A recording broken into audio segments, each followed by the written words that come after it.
Today we will learn charges section 77 to 87 of the Companies Act 2013 along with its rules, companies registration of charges rules 2014. Before starting with the sections we need to know what is a charge. Charge कौन create करता है? Created by any person including a company and जिसको हम लोग क्या बोलते हैं? borrower.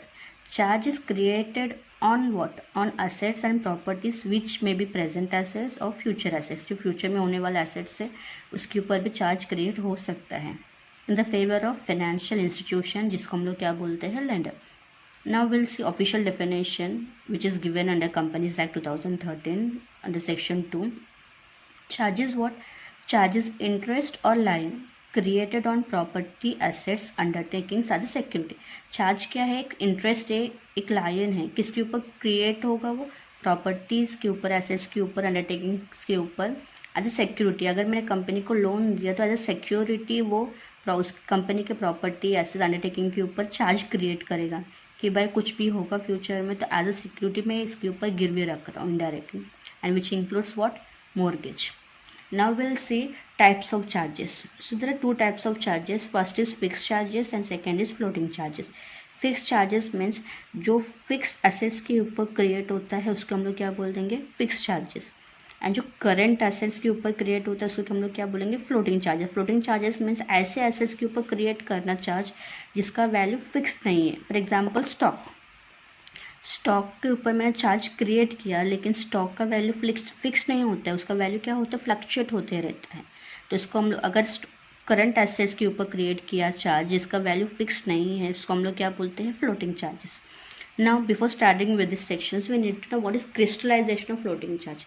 अब फ्लोटिंग चार्जेस का मतलब तो हम लोग ने देख लिया, जिसका वैल्यू फिक्स नहीं होता. ऐसे एसेट्स के ऊपर चार्ज क्रिएट करना जिसकी वैल्यू फिक्स नहीं होता है.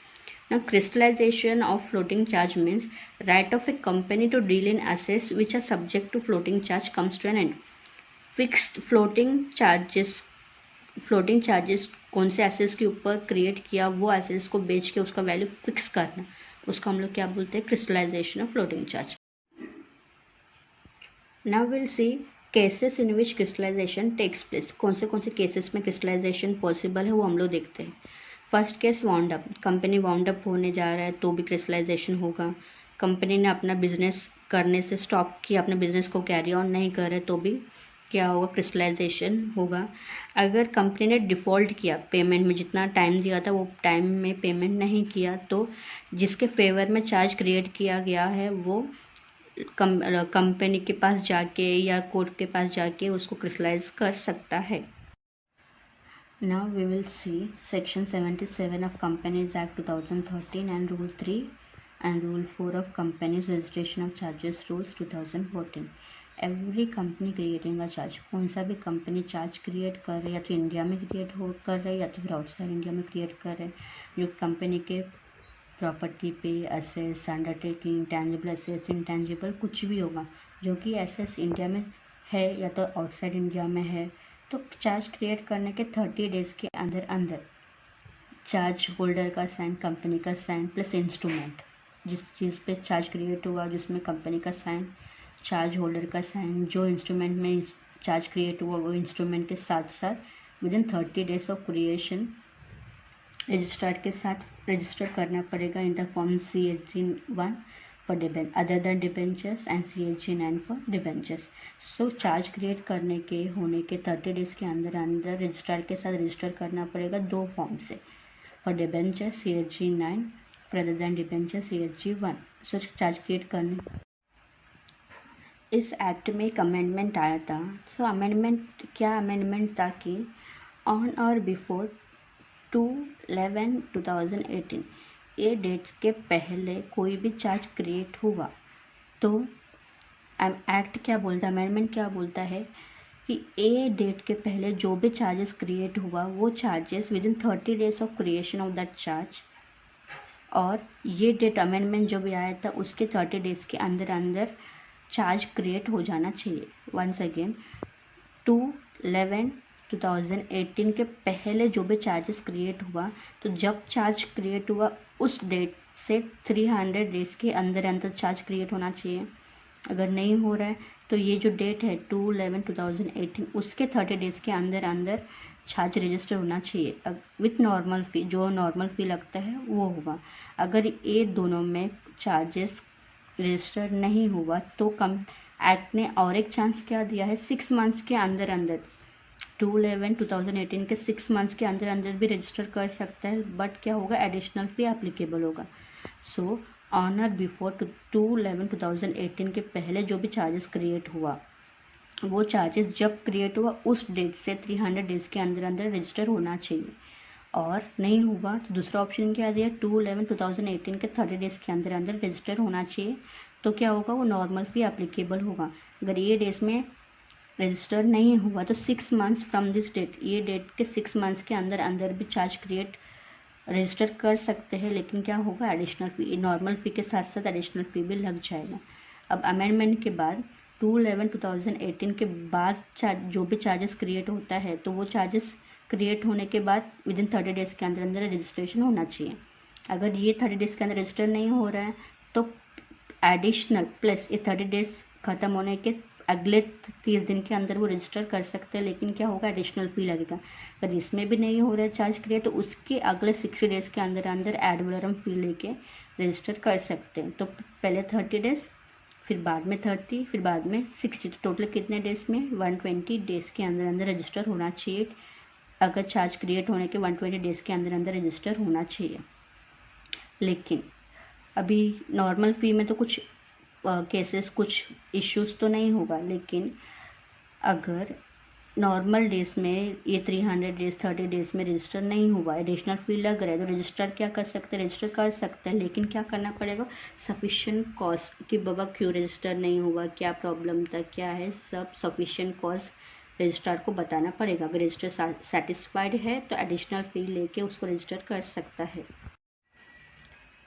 जो एसेट के ऊपर अभी चार्ज क्रिएट हो रहा है या तो सोलली पूरा का पूरा आउटसाइड इंडिया सिचुएटेड है या पार्टली आउटसाइड इंडिया सिचुएटेड है, तो उस केस में क्या करना पड़ता है, एक सर्टिफिकेट इशू करना पड़ता है, वेरिफिकेशन सर्टिफिकेट इशू करना पड़ता है, जिसमें कंपनी का सील होगा या फिर CS का, डायरेक्टर का सिग्नेचर होगा, या फिर कोई भी चार्ज होल्डर का ऑथराइज्ड पर्सन उसमें साइन सिग्नेचर करेगा, या कोई interested person in the mortgage. तो पहले क्या होना, उसमें क्या होना चाहिए, वेरिफिकेशन सर्टिफिकेट इशू होना चाहिए। अगर प्रॉपर्टी इंडिया में outside India, partly outside India है, ये तो फुल्ली आउटसाइड इंडिया है। चार्ज रजिस्टर करने का रिस्पॉन्सिबिलिटी किसका है, कंपनी का। अगर कंपनी ने रजिस्टर नहीं किया, कंपनी फेल्स टू रजिस्टर, तो उस केस में चार्ज होल्डर भी रजिस्टर कर सकता है। जो भी फीस है, एडिशनल फीस है, सब लेके रजिस्टर कर सकता है, लेकिन जो भी फी उसने पे किया है वो कंपनी के साथ बाद में रिकवर कर सकता है। अब रजिस्ट्रार को तो हम लोगों ने एप्लीकेशन दे दिया for registration of the charge, तो रजिस्ट्रार क्या करेगा, registrar will issue certificate of registration in the form CHG 2 and for modification of the charge in the form CHG 3। Section 78 का क्या बोलता है, कंपनी का रिस्पॉन्सिबिलिटी है चार्ज को रजिस्टर करना, लेकिन कंपनी फेल्स टू रजिस्टर तो चार्ज होल्डर भी रजिस्टर को अप्लाई कर सकता है। तो चार्ज होल्डर ने रजिस्टर को एप्लीकेशन दे दिया, तो एप्लीकेशन देने के 14 डेज़ के अंदर अंदर रजिस्टर क्या करेगा, कंपनी को नोटिस देगा कि चार्ज होल्डर ने ऐसा ऐसा एप्लीकेशन दिया करके।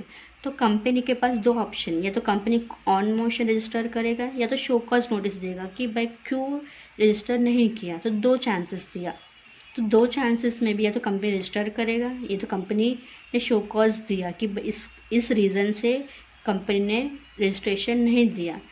तो दो कुछ भी कंपनी ने इन्फॉर्म नहीं किया रजिस्ट्रार को, तो रजिस्ट्रार क्या करेगा, चार्ज होल्डर ने जो एप्लीकेशन दिया उसको अलाउ करेगा एंड उसके बेसिस पे चार्ज होल्डर के रिक्वेस्ट पे चार्ज को क्या करेगा, रजिस्टर करेगा on payment of the fee कौन पे करेगा, ऑफकोर्स चार्ज होल्डर पे करेगा। बाद में तो रिकवर कर सकते हैं, लेकिन पे कौन करेगा, पहले चार्ज होल्डर पे करेगा। सेक्शन 79 क्या बोलता है, जो चार्जेस ऑलरेडी क्रिएट हुआ वो चार्जेस में वो चार्जेस के कुछ टर्म्स एंड कंडीशन, कुछ लिमिट्स में कुछ चेंज हुआ है तो वो चेंजेस लेके आ सकते हैं इन the form CHG 3, modification of charge वो रजिस्ट्रार के साथ अप्लाई करके। सेक्शन 80 नोटिस ऑफ चार्ज, इसमें क्या बोलता है कि जो एसेट के ऊपर चार्ज क्रिएट हुआ वो एसेट्स कंपनी ने फ्यूचर में किसी और को ट्रांसफ़र किया, in future transfer to another person, तो ये अज्यूम किया जाएगा कि जिसके फेवर में एसेट्स ट्रांसफ़र हुआ उसको चार्ज के बारे में पूरी की पूरी नॉलेज है। सेक्शन 81 क्या बोलता है, आरओसी को एक रजिस्टर मेंटेन करना पड़ेगा सब चार्जेस का, एंड वो register open to inspection on payment of fee ₹100 rupees pay करके वो रजिस्टर को कोई भी इंस्पेक्ट कर सकता है। सेक्शन 85 क्या बोलता है, कंपनी को एक रजिस्टर मेंटेन करना पड़ेगा सब चार्जेस का इन द फॉर्म CHG 7, जो कि परमानेंट होगा, एंड इसमें जितने भी चार्जेस कंपनी ने क्रिएट करेगा सबका डिटेल्स उस रजिस्टर में मेंटेन करेगा, एंड जो भी इंस्ट्रूमेंट लगा चार्जेस क्रिएट करने में वो इंस्ट्रूमेंट 8 ईयर्स तक कंपनी को प्रिजर्व करके रखना पड़ेगा। एंड कोई भी क्रेडिटर उस रजिस्टर को इंस्पेक्ट करना चाहता है तो इंस्पेक्ट करेगा विदाउट पेमेंट ऑफ एनी फी। अगर एक क्रेडिटर के अलावा कोई अदर पर्सन को इंस्पेक्ट करना है तो इंस्पेक्ट कर सकता है, but with payment of fee. Creditor को फ्री, बट कोई अदर पर्सन को of course on payment of some fee. Now we will see section 82, that is satisfaction of charge. Satisfaction of charge means payment करना। Borrower ने lender को payment किया, मतलब वो satisfied हो गया चार्ज। तो जब पेमेंट किया उसके 30 डेज के अंदर अंदर कंपनी या तो फिर होल्डर चार्ज होल्डर आरओसी को इंटीमेट करेगा कि भाई सेटिस्फाइड हो गया, फुल पेमेंट हो गया। अगर इन केस कंपनी ने इन्फॉर्म किया आरओसी को, तो उस केस में आरओसी क्या करेगा, चार्ज होल्डर को एक नोटिस इश्यू करेगा कि तुमने क्यों रजिस्टर नहीं किया, क्या रीज़न था कि तुमने रजिस्टर नहीं किया, मुझे इंटीमेट नहीं किया करके। तो charge holder with in 40 days notice, ROC ने जो नोटिस इश्यू किया उसके 14 डेज के अंदर अंदर रीज़न बताना पड़ेगा कि क्यों रजिस्ट्रार को इन्फॉर्म नहीं किया, इंटीमेट नहीं किया। अगर चार्ज होल्डर ने कुछ बताया नहीं, कुछ इन्फॉर्म नहीं किया, तो ये माना जाएगा कि वो एक्सेप्ट कर रहे। तो आरओसी क्या करेगा, कंपनी को इशू करेगा कि भाई तुम अपना रजिस्टर में memorandum of satisfaction of charge के रजिस्टर में तुम इसका डिटेल्स लिख के ले लो कि ये चार्ज क्या हो गया, सेटिस्फाइड हो गया, जो कौन से फॉर्म में मेंटेन होगा, इन द फॉर्म CHG 5 में। लेकिन सब कंपनी को 30 डेज में इंटीमेट करना चाहिए, लेकिन IFSC पब्लिक कंपनी को, IFSC प्राइवेट कंपनी को 300 डेज में इंटीमेट कर सकता है। और दूसरे केस में अगर चार्ज होल्डर ने, कंपनी ने आरओसी को एप्लीकेशन दिया कि कुछ रीज़न के वजह से उन लोग इंटीमेट नहीं कर पाए, उस केस में भी आरओसी 300 डेज अलाउड कर सकता है। सेक्शन 84 क्या बोलता है, intimation of appointment of receiver और मैनेजर। मीन्स जो एसेट के ऊपर चार्ज क्रिएट हुआ, चार्ज होल्डर के पास राइट होता है कि उस एसेट के ऊपर किसी को रिसीवर और मैनेजर अपॉइंट करे। सो अपॉइंट होने के 30 डेज के अंदर अंदर charge holder must inform to company and ROC along with instrument of order of appointment in the form CHG 6। दोनों के अपॉइंटमेंट के लिए, सेसेशन के लिए, मीन्स टर्मिनेशन के लिए भी यही फॉर्म एप्लीकेबल होगा for both. Section 86 punishment for contravention. इस सेक्शंस में कुछ भी कॉन्ट्रावेंशन हुआ तो कंपनी को कितना पेनल्टी लगेगा, 1 lakh to that may be extends to 10 lakhs। And officer के लिए कितना पनिशमेंट, 6 months इम्प्रिजनमेंट और 25,000 that may be extends to 1 lakh। Section 87 क्या बोलता है, rectification by the central government in the register of charges. सब रजिस्टर हो गया, सब इन्फॉर्म किया, सब डिटेल सब फिल करके रख दिया, लेकिन बाद में पता चलता है कि कुछ ओमिशन हुआ, कुछ मिसस्टेटमेंट हुआ, कोई भी पर्टिकुलर्स में, कुछ भी डिटेल्स में, सब होने के बाद तो चार्ज होल्डर या तो कंपनी सेंट्रल गवर्नमेंट को अप्लाई कर सकता है कि कुछ एक्सीडेंटली, कुछ रीज़न के वजह से कुछ डिटेल्स मिस्ड आउट हुआ है, तो सेंट्रल गवर्नमेंट को एप्लीकेशन दे सकता है। सेंट्रल गवर्नमेंट अलाउ करने के बाद वो चेंजेस उसमें लेके आ सकता है, उसमें वो चेंजेस उसमें इंक्लूड कर सकता है। So this is the last section of charges.